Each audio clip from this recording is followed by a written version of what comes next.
Good morning dear students, welcome to online classes. आज मैं आप सभी को संस्कृत के त्रयोदशः पाठ कौन सा है? गीता नवनीतम चैप्टर को पढ़ाऊंगी। तो आप सभी लोग पेज 67 खोल लीजिए। ठीक है, पहले मैं शब्दार्थ बताऊंगी, तो शब्दार्थ पर ध्यान दीजिए। आपका है देहिना, मतलब शरीरधारी। यह आपका बहुवचन है। देहिना, देह में शरीर होता है, उसी तरीके से हुआ है देहिना, शरीरधारी। देहांतर प्राप्ति, मतलब देहांत के बाद, मृत्यु के पश्चात। ठीक है, दूसरे शरीर को पाना, दूसरे शरीर को पाना। देहांतर प्राप्ति मतलब मृत्यु के पश्चात दूसरे शरीर को पाना। मुह्यति, विकल होता है, धैर्यहीन होता है। मुह्यति का अर्थ विकल होता है, धैर्यहीन होता है। अंतवंत, जिसका अंत हुआ करता है। देहा, शरीर। अनाशिना, जिनका कभी नाश न हो। है मतलब जिसका कभी नाश न हो। अप्रेमेय, जो प्रमाणों के द्वारा नहीं जाना जा सकता। युद्धस्व, युद्ध करो। ठीक है। भारत, हे अर्जुन। भारत यहाँ पे कहा गया है अर्जुन के लिए। हंतारम, मारने वाला।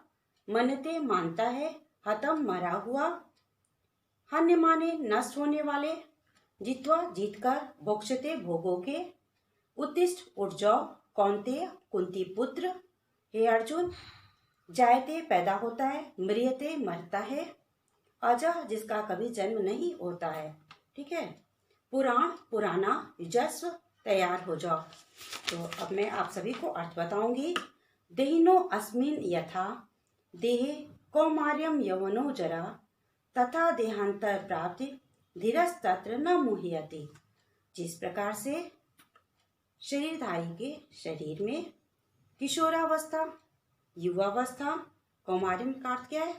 कुमारावस्था मतलब किशोरावस्था, यौवन युवावस्था और जरा वृद्धावस्था आती है, उसी प्रकार से मृत्यु के पश्चात यह क्रम चलता रहता है। तो इसमें आपको विकल नहीं होना चाहिए। ठीक है। न मुह्यति मतलब आपको विकल नहीं होना चाहिए। दूसरा है आपका अंतवंत इमे देवा नित्योसक्ता शरीरण अनाशिनो अप्रेमीय तस्मास उद्धस्व भारत। हे भारत, हे अर्जुन, जिसका अंत हुआ करता है। अंतवंत, जिसका अंत हुआ करता है। यह देह नित्योक्ता शरीरण मतलब उसकी आत्मा को नित्य कहा गया है। ठीक है। वह क्या है? अनाशनीय है, जिसका कभी नाश नहीं होता। अप्रमेय है। ठीक है। इसलिए हे अर्जुन, युद्ध के लिए तैयार हो जाओ। ठीक से ध्यान दीजिए, आपका शब्दार्थ में भी दिया गया है। अंतवंत, जिसका अंत हुआ करता है। ठीक है। अनाशना, जिसका कभी नाश न हो, जो प्रमाणों के द्वारा नहीं जाना जाता है। अप्रमेय का अर्थ है जो प्रमाणों के द्वारा नहीं जाना जाता है। जिस देह का अंत हुआ करता है उसकी आत्मा शाश्वत है, उस शरीर की आत्मा शाश्वत है। ठीक है। अनाशिनो, जिसका कभी नाश न हो और जिसका प्रमाणों के द्वारा नहीं जाना जा सकता है। इसलिए हे भारत, हे अर्जुन, युद्ध के लिए आप तैयार हो जाओ। इसमें तुम्हें विकल नहीं होना चाहिए। अब मैं थर्ड पढ़ती हूँ। यह एनम वेत्ति हंतारम, जो इस आत्मा को मरा हुआ समझता है, मारने वाला समझता है। यश्च न मन्यते हतम, या जो इसको मरा हुआ समझता है। उभौ तो न विजानितो, वे दोनों नहीं जानते हैं। नायम हंति न हन्यते, न यह मारा जाता है और न ही मरता है। जो इस शरीर को, आत्मा को मारने वाला समझता है और मरा हुआ समझता है। उभौ तो न विजानतो, वे दोनों ही नहीं जानते हैं कि यह आत्मा न मरती है न ही मारी जा सकती है। अब मैं फोर्थ पढ़ती हूँ। न जायते म्रियते वा कदाचित, न भूत्वा भविता वा न भूय। अजो नित्यम शाश्वतो अयम पुराणम न हन्यते हन्यमाने शरीरे। ठीक है। तो आपका होता है न जायते। जायते का अर्थ क्या है? जो पैदा होता है। न म्रियते वा कदाचित, और न ही कभी जो मरता हो। न जो पैदा होता है और नहीं मरता है। किसके लिए कही गई ये बात? आत्मा के लिए। नायम भूत्वा भविता वा भूय, न यह कभी पहले हुआ है और न ही होगा। अजो नित्यम शाश्वतो अयम पुराणो, पुराण में वह क्या कहा गया है?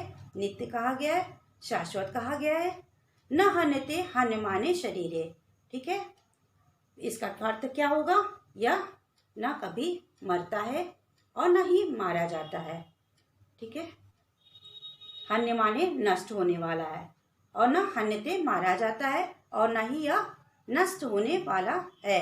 न हन्यते, हन्यते का अर्थ होता है न यह मारा जाता है, न हन्य माने शरीरे, और न ही नष्ट होने वाला है। अब है आपका श्री कृष्ण गीता का उपदेश देते हुए अर्जुन को कहते हैं कि हे अर्जुन, तुम युद्ध के लिए तैयार हो जाओ, इससे तुम्हें स्वर्ग की प्राप्ति होगी। तो मैं पढ़ रही हूँ। हतो वा प्राप्स्यति स्वर्गम जित्वा मोक्षते महि, तस्मात् उत्तिष्ठ कौन्तेय युद्धाय कृत निश्चय। हतो वा, अगर हे अर्जुन, कौन्तेय पुत्र अर्जुन, तुम युद्ध में मारे जाते हो तो तुम्हें स्वर्ग की प्राप्ति होगी। अगर तुम जीतते हो तो तुम राजा बन करके पृथ्वी पर राज करोगे। इसलिए तस्मात् उत्तिष्ठ कौन्तेय, हे कौन्तेय पुत्र, तुम उठ जाओ और युद्धाय कृत निश्चय, और युद्ध का निश्चय करो, मतलब युद्ध के लिए तैयार हो जाओ। क्योंकि अर्जुन को भीष्म पितामह पर बाढ़ चलाना था, तो वो विचलित हो जाते हैं कि कैसे भीष्म पितामह में को बाढ़ चलाऊं, तो इसलिए वो विचलित होते हैं। तो उन्हें कृष्ण जी उपदेश देते हैं कि युद्ध में भागना कायरता है, ठीक है। हर तरीके से तुम्हारा नाम होगा। अगर तुम युद्ध में मारे भी जाते हो तो तुम स्वर्ग को प्राप्त करोगे, और युद्ध में विजयी रहोगे तो राजा बनोगे, पृथ्वी पर राजा बनकर राज्य करोगे। इसलिए हे कुंती पुत्र, उठो और युद्ध के लिए तैयार हो जाओ। सुख दुखे समे कृत्वा लाभा लाभो जया जयो ततो युद्धाय युजस्व नैनम पाप वाप्स्यति, ठीक है। अब आपका अर्थ है युजस्व मतलब तैयार हो जाओ। युजस्व का अर्थ क्या है? तैयार हो जाओ। सुख दुखे समे कृत्वा, सुख दुख को समान कर, सुख और दुख। फिर क्या है? लाभा लाभो, लाभ और अलाभ, मतलब लाभ हानि, जय पराजय को समान करके, सुख दुख, लाभ हानि, जय पराजय को समान कर युद्ध के लिए तैयार हो जाओ। युजस्व मतलब तैयार हो जाओ। ततो युद्धाय युजस्व मतलब तब युद्ध के लिए तुम तैयार हो जाओ। नैनम पाप वाप्स्यसि, इससे तुम क्या होगे? तुम पाप के भागी नहीं होगे, ठीक है। इस तरीके से आपका दिया गया है बच्चों। इसको अर्थ आप समझोगे और इसको बार बार पढ़ोगे और पढ़ करके कॉपी में लिखेगा। ओके बच्चों।